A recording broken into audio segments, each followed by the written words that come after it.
सरकार क्या कर रही है वहां के हिंदुओं की रक्षा करने के लिए। स्वयं प्रधानमंत्री जी जो जिनकी अध्यक्षता में वो मीटिंग बुलाई गई थी, स्वयं वो गायब थे।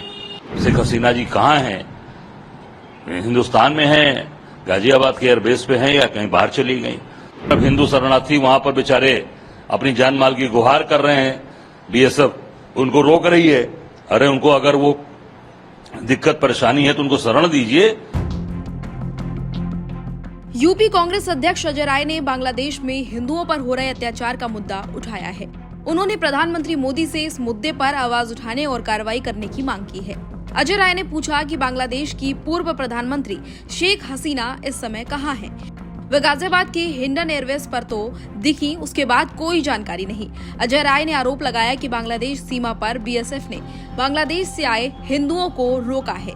सरकार को इन लोगों को शरण देनी चाहिए, देश में जगह देनी चाहिए। इसके साथ ही उन्होंने क्या कुछ कहा, आप खुद ही सुनिए। जब सर्वदलीय बैठक बुलाई गई थी बांग्लादेश के मुद्दे पर, जिसपे प्रधानमंत्री के नेतृत्व में, और स्वयं प्रधानमंत्री नहीं थे उसमें, गृह मंत्री थे, विदेश मंत्री थे, इन लोगों ने बात रखी। उस पर राहुल जी गए थे और राहुल जी ने पूरी बात रखी। राहुल जी ने कहा भी कि सत्ता सरकार क्या कर रही है वहां के हिंदुओं की रक्षा करने के लिए। और स्वयं प्रधानमंत्री जी जो जिनकी अध्यक्षता में वो मीटिंग बुलाई गई थी, स्वयं वो गायब थे। और ये आप देख सकते हैं कि जब वहां के प्रधानमंत्री बांग्लादेश से निकली तो हिंदुस्तान के गाजियाबाद के हिंडन एयरपोर्ट पर, जो एयरफोर्स का एयरबेस है, वहां पर वो राष्ट्रीय सुरक्षा सलाहकार अजीत डोभाल से मिली, अजीत डोभाल से वार्ता हुई, वहां पर थी। उसके बाद से उनका पता नहीं चल रहा है कि कहां वो वहीं पर रुकी हैं कि कहां गई हैं। मैं समझता हूं कि इसके बारे में इनको स्पष्ट करना चाहिए भारत के प्रधानमंत्री को कि शेख हसीना जी कहां हैं?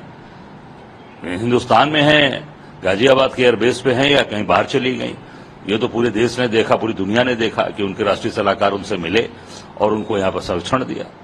पूरे प्रकरण में पड़ोसी देश में जो हो रहा है और हिंदुओं को जो अत्याचार हो रहा है लगातार, जब देख रहे हैं भारत सरकार का स्टैंड कैसा है? बिल्कुल स्टैंड नहीं, स्टैंड ढीला है, लचीला स्टैंड है। स्टैंड मजबूती से लेना चाहिए और इनको डटकर खड़े होना चाहिए। चेतावनी देनी चाहिए कि अत्याचार अन्याय न हो, और इस तरह की अगर चीजें होंगी तो फिर सरकार को कड़ा रुख अपनाना चाहिए, क्योंकि जो अत्याचार अन्याय हो रहा है वो गलत है पूरी तरीके से। आज इस तरीके से वहां चीजें सताई जा रही हैं, तोड़ी जा रही हैं जो चीजें, और हिंदू बॉर्डर पर आकर शरण मांग रहे हैं। इधर योगी जी बोल रहे हैं कि नहीं, हम हिंदुओं की रक्षा करने के लिए खड़े हैं, यहां पर बोल रहे हैं। उनका बयान मैंने पढ़ा अयोध्या में, केवल चुनाव के लिए, वोट लेने के लिए उपचुनाव में। और एक तरफ हिंदू शरणार्थी वहां पर बेचारे अपनी जान माल की गुहार कर रहे हैं, बीएसएफ उनको रोक रही है। अरे उनको अगर वो दिक्कत परेशानी है तो उनको शरण दीजिए। आप हिंदुओं की रक्षा की बात करते हैं तो उनको शरण दीजिए, उनकी मदद करिए और उनके साथ खड़े हुए सरकार को चेतावनी दीजिए। जो बड़ी बड़ी बात बोलते हैं ये लोग, जमीन पर कुछ नहीं कर पा रहे हैं। पड़ोसी देश में हिंदू परेशान है और यहाँ पे भारत सरकार का जो स्टैंड है वो किस तरह का? लचीला स्टैंड है, कोई स्टैंड।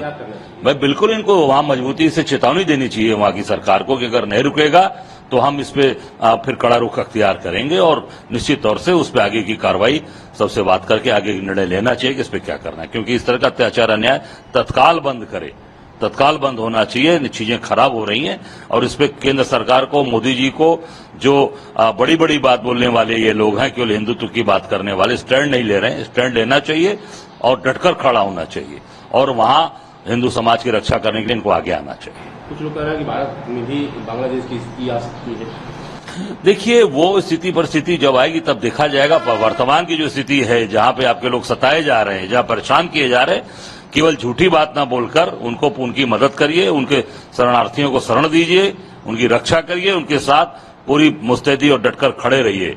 निश्चित तौर से पूरा देश ये चीज देख रहा है। बता दें कि बांग्लादेश में भारी विरोध प्रदर्शन के बाद प्रधानमंत्री शेख हसीना को पिछले हफ्ते अपने पद से इस्तीफा देना पड़ा था, जिसके बाद उन्होंने देश छोड़ा और भारत में शरण ली। हालांकि उसके बाद से ही लगातार पॉलिटिकल रिएक्शंस भी सामने आ रहे हैं और विपक्षी लगातार बीजेपी पर निशाना साधते हुए नजर आ रहे हैं। इसी कड़ी में अजय राय ने भी प्रधानमंत्री मोदी पर निशाना साधते हुए कई तरह के सवाल खड़े किए हैं। इस पूरी खबर पर आपका क्या कहना है, जरूर बताएं। Bureau report, Bharat express, UP.